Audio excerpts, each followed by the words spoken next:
He's Dieter Kurtenbach. I'm Cyrus Saatsaz. That's Dieter's neighbor's gardener. It's true. This is Locked On Warriors. You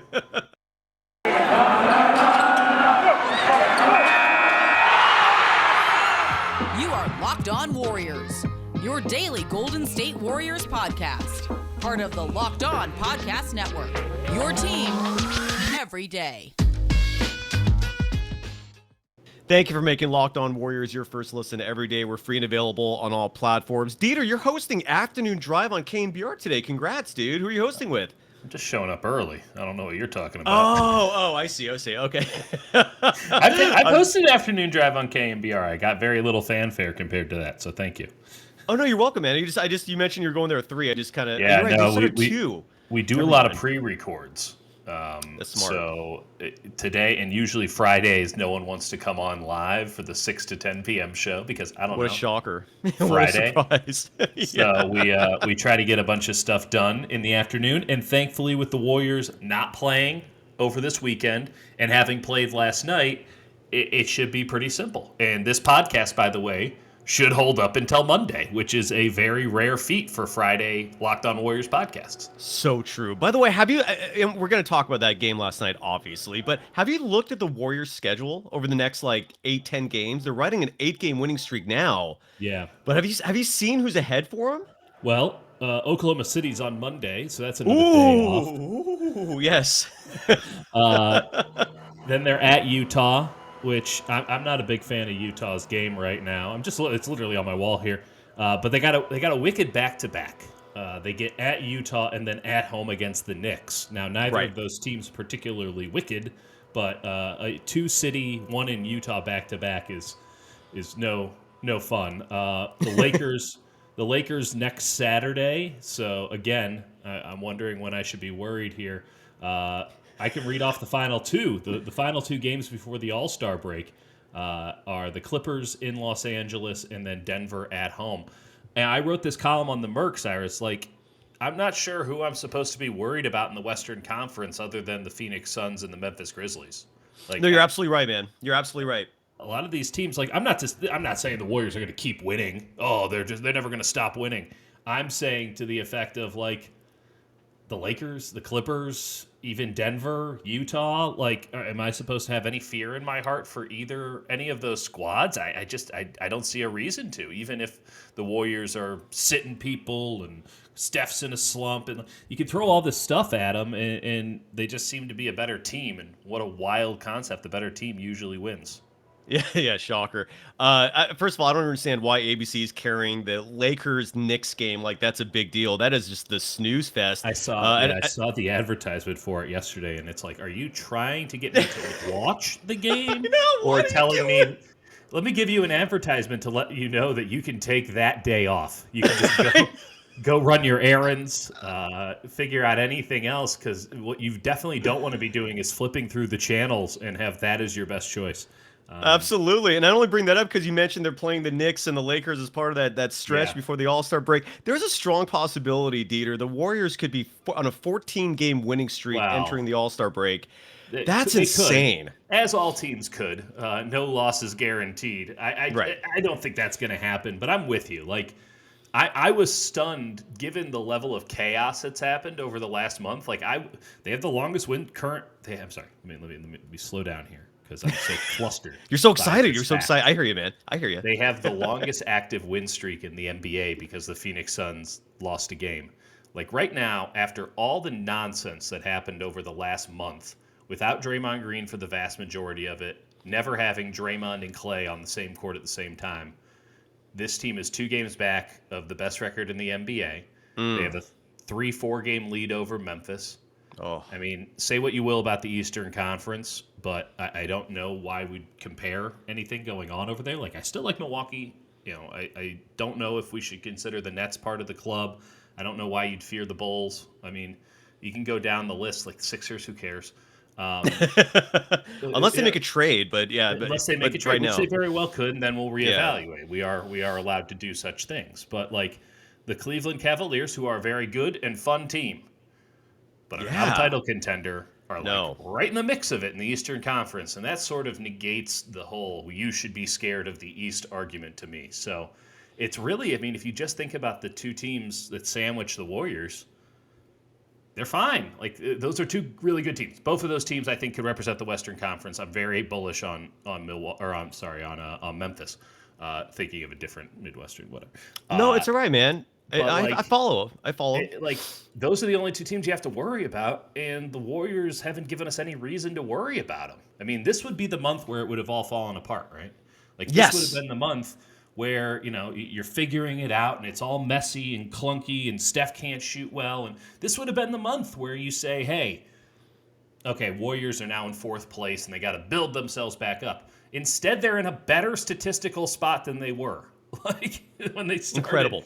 And so Draymond will take another couple weeks off because why wouldn't he at this juncture? Exactly. And fingers crossed he comes back. Can't guarantee squat, but you'd like to think he will. And when it's all said and done, that'll be probably a nice little run for that 1 seed. But Phoenix is a machine, and the Warriors seem to be a machine, even though they have a lot more stuff going on than Phoenix, it seems. And Memphis is the upstart, and those are the only 3 teams you should worry about in the Western Conference until Kawhi Leonard comes back or Paul George comes back or the Lakers. I actually don't think the Lakers could ever do anything worth note. So I just 14-game win streak, sure. I mean, at this point, why not? I'm kind of down on the NBA product overall. Are you? You're a little jaded at the moment until after the All-Star break, maybe. I don't know if this is the right doldrums word. a little bit. It's a little doldrumy. Yeah, a little doldrumy, if that's a word. It's funny because everybody says that post holidays is the doldrums, and then it's pre All-Star game is the doldrums, and then Steve Kerr loves to call the dog days March, and it's so. Does he really? Saying, oh yeah, but Steve has changed his definition of dog days to 4 different periods of time over 9 years, and I like to keep track of these things because it is interesting. Everyone knows when baseball's dog days are. It's late July, early August, post All-Star, just a drag, right? I get that because it's hot, and that's why they call it a dog day. You're just sitting there panting. In the NBA, it's anything post-Christmas to right before the All-Star game, anything right after the All-Star game until the playoffs. Basically what they're saying is outside of maybe a month, maybe 2 in the season, everything is the dog days, which means that you have a bad structure for your season. That's my overall take. Well, here's the winnings, and this is how quickly minds are changing. It's almost daily. If you asked me a day ago, should the Warriors pursue the best record and the number 1 seed, I would have said no. I mean, all that matters is just finishing strong. A day later, I'm suddenly looking at the 2 games back mark in the standings, and I'm thinking I actually don't want the Warriors to play Memphis in the second round. That might be a strong incentive. I'm suddenly revisiting the notion of the Warriors not taking the regular season as seriously because I don't want to face Memphis second round. I'm not that worried about them, but I'd much rather play whoever the 4th seed is, Denver or the Clippers. Yeah. It's a really interesting concept on the basis of, you don't want to – I agree with you. You don't want to play Memphis. But my thought is you're going to have to play Memphis one way or another, most likely. I guess you don't have to make it as hard for yourself. If it's Phoenix is inevitable, are we feeling like Phoenix is inevitable in the Western Conference Finals? Is that the play? But a lot of people do. Yeah. So I think I can get down with your argument of don't play Memphis. But then again, because again, okay, then it's Memphis, then it's Phoenix, and now you're making it harder than it needs to be in sort of the chalk scenario. But this team either takes care of business or it doesn't. I don't think that they're going to go in at all for the regular season. If it just so happens that they're the 1 seed, they'll be happy about it. Certainly no problem with the 1 seed. If they're the 4 seed, they won't care. Now, there will be a lot of other things that will have had to have happened to them being the 4 seed, which is almost an implausible scenario at this juncture, given they have a 10-game lead on those spots. But right. Yeah, I'm with you, but I don't know. I don't know if that's worth the amount of energy it would take. I hear you, man. Save that energy for the actual playoffs. Yeah. And you get a young team. It's just, we've talked about this a million times. I'm going to repeat myself here again. maybe the biggest issue I have when we talk about dog days and the structure of the regular season, it's that we know inherently that playoff basketball is a different beast, like almost an entirely different sport. It's like 9-day almost, yeah. It's crazy how different it is, yeah. So translating anything that's happened, so like we're saying, oh, the Bulls have the 1 seed in the East. Yeah, so what? Like that doesn't mean anything, because in a 7-game series, like basically the margins would have to be so tight to where that home court advantage really matters. Right. And the margins aren't tight when the sport completely changes and it becomes all about perimeter defense. It becomes all about guys who can score in the mid-range. It becomes all about, teams that have, better depth and more strength and have sort of a stronger mental composition. Like regular seasons just go out there, roll out the ball, and let's boogie. And again, there's just no correlation between regular season success and postseason success outside of, the fact that most of the time those teams are so talented that, of course, they're going to be successful in both. It's frustrating. It's frustrating. I look at the Bucks and everyone's like, no one can reasonably look at the Milwaukee Bucks and be like, oh, something's wrong with them. No, they're just messing around. Yeah. And I think the same thing should be applied to the Warriors. Just let them mess 100%. around. And 100%. Save their energy, save their people until they get into the real fights. And listen, if we're going in a 7-game series, do I think Memphis could beat the Warriors in a 7-game series? Absolutely. Hell yeah. Oh, you think so? I don't think so. But go ahead. Yeah, I hear you. No. Like a lot of people think that. Talented. A lot of people think that. Yeah. They slow it down. I think there's a lot of tactical things that would be interesting. Do I think that would happen? No.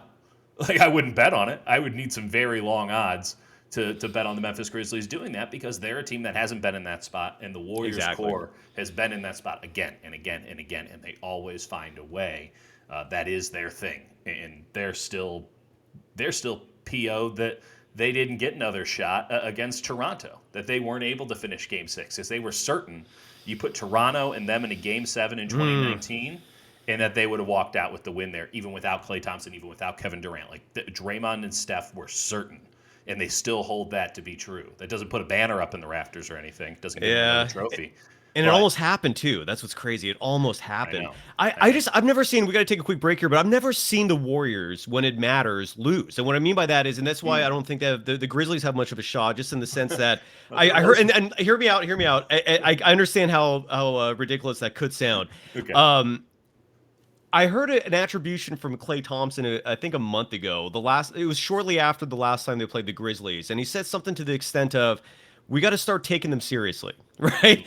And all that told me was, in the Warriors' eyes, in the minds of the players that truly matter, which is almost the entire roster, which is crazy, I don't think there was urgency when they played the Grizzlies. And every time there is urgency for the Warriors, I've yet to see them lose when they're fully healthy, ever. Mm-hmm. And with the exception of 2016, but that doesn't exist. When we come back, we'll obviously cover a lot more. Let's first talk about BetOnline. BetOnline.net has you covered this season with more props, odds, and lines than ever before, as football continues its march to the playoffs, right to the big game in a couple weeks. By the way, what's your prediction, man? I'm curious. Do you think the Bengals win? Is it the Rams? What are your thoughts there? I think I like the Bengals. I think I'll take those points and ride that. I have a hard time betting against Joey Burrow. I know. I'll tell you one bet I do like, though, and this is a hedge on that, and a deliberate hedge. I like Von Miller, Super Bowl MVP. What's the line on that? Do you know? I thought I saw 30-1, but don't hold me to that. You can check BetOnline.net. Ooh, you can. BetOnline.net remains the best spot for all your sports scores, podcasts, and news this season. I'm with you, by the way. I can't bet against Joey Burrow. No, the guy's a winner. Some guys are just winners, man.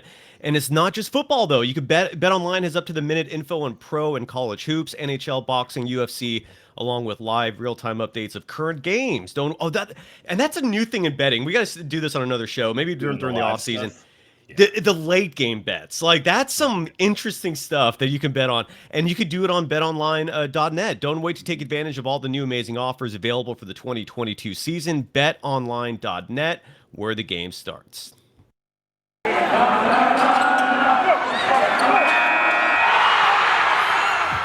are Locked On Warriors, your daily Golden State Warriors podcast. Part of the Locked On Podcast Network, your team every day.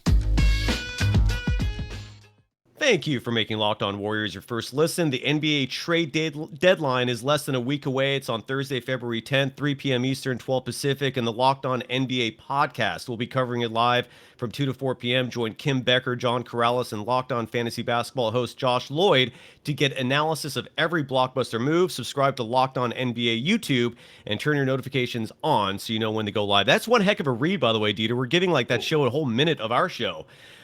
As well, we hope should. you love that. Given the As we amount of should. content that will be created, I'm feeling pretty good about promoting that. That sounds like a great show. I just hope they're grateful. But people are here for the Warriors. Yeah. Great win yesterday Awesome. against us. It was. I mean, look, at least I was mocking the Kings tremendously yesterday, and I still will. But for some reason, the Warriors bring out the best in opposition. I felt like Sacramento was like the Spurs a few nights earlier, where they just every single shot they put up just went in, at least until near the end. Give us your takeaways. I'll give my own in a second. But Dieter, man, I mean, that was impressive. Please give us a recap and your thoughts. Two takeaways from that one that stand out to me. Number one, great to see Klay Thompson just going unconscious. Right? Yes. Like that's something that I don't think we had seen quite yet. Just legitimately doing stuff that no coach would ever tell him to do. That's Klay Thompson feeling it. And Klay Thompson feeling it is a beautiful thing. It's a one of one. Mint your NFTs because that thing is invaluable.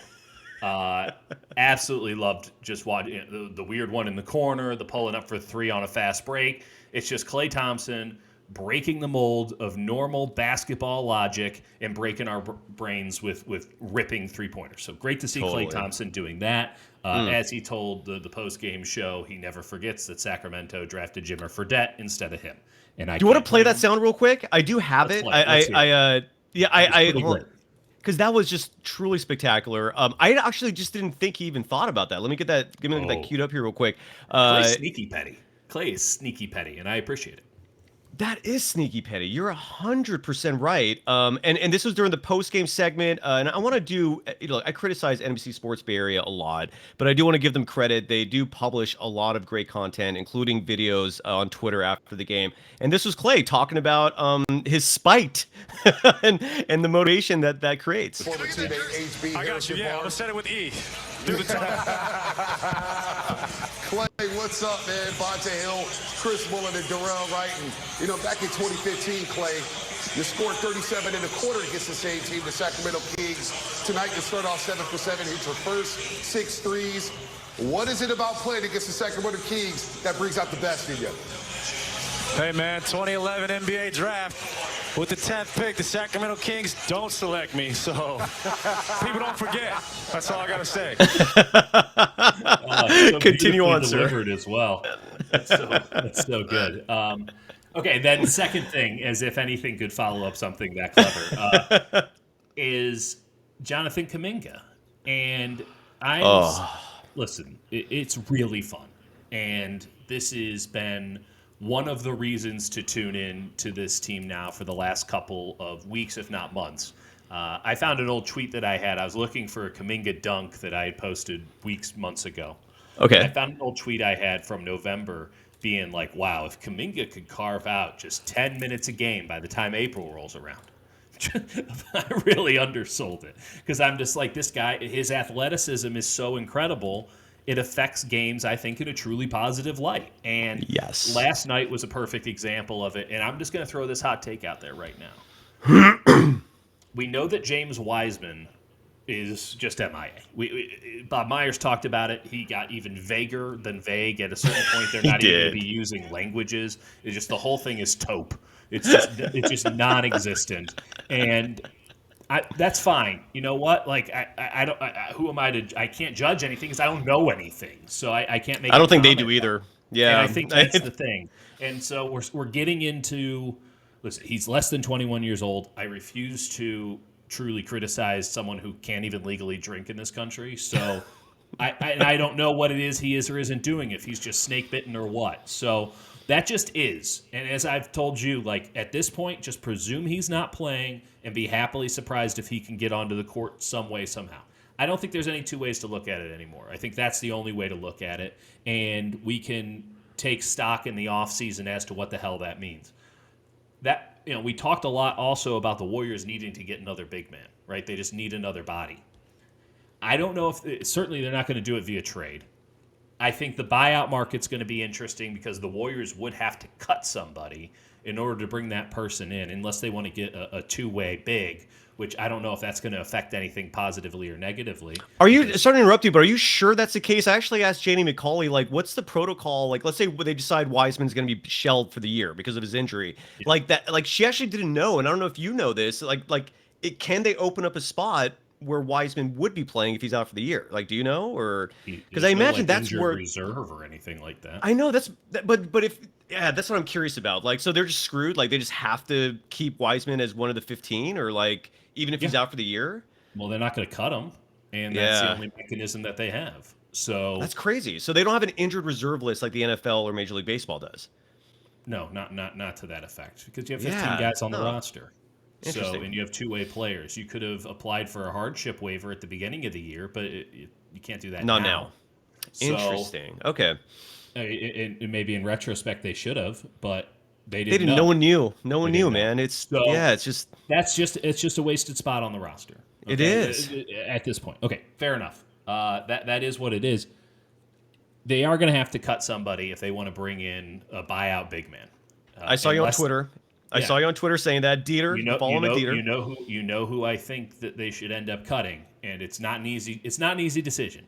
But I would say Damian Lee would be the best option, just because it's a logical decision. It's a logical choice. I think you can make the argument for JTA. I think you can make the argument in a couple places. Now, I think that argument will probably fall upon deaf ears because I don't think they want to cut anybody, and you certainly don't want to get rid of shooting.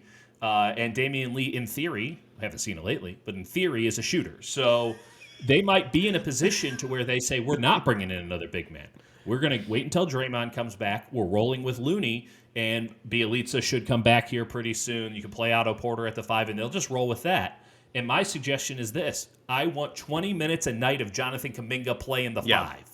Give that man all the run at the 5 he can handle, because here's the take. Here's the hot take. Everyone agrees with that. That's nothing special. I'm saying play more Jonathan Kuminga. Who's saying no to that besides Steve Kerr? Here's the hot take. I think he might be a better center prospect than James Wiseman. Is that? I don't even know if that's a hot take. I mean, I hear you. I mean, look, first of all, we were talking about this weeks ago, that Kaminga could be that 5, or at least that inside guy. Mm-hmm. I just look, his skill set is so far beyond what it should be for a 19-year-old. He is posting up players and making left-handed layups like it's natural. And that's like his lefty, like the way he uses his left hand and the way he's ambidextrous on the court. It's almost like Stephen Curry in terms of just how natural it looks.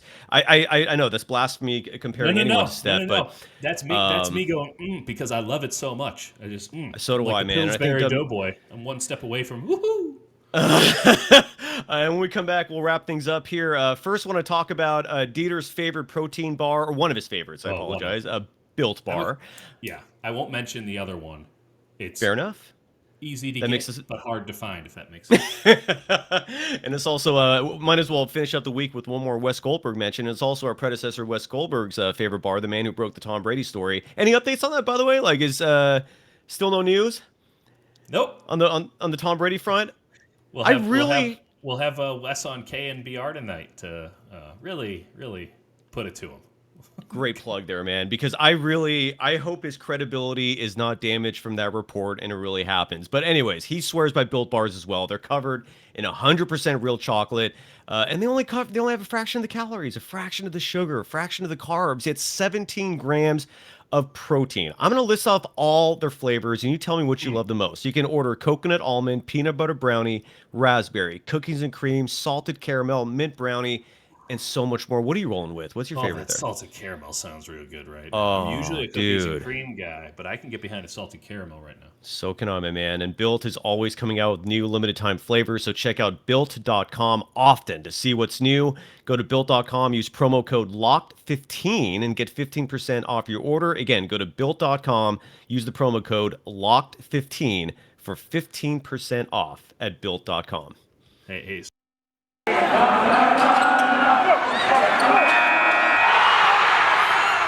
You are Locked On Warriors, your daily Golden State Warriors podcast. Part of the Locked On Podcast Network. Your team every day.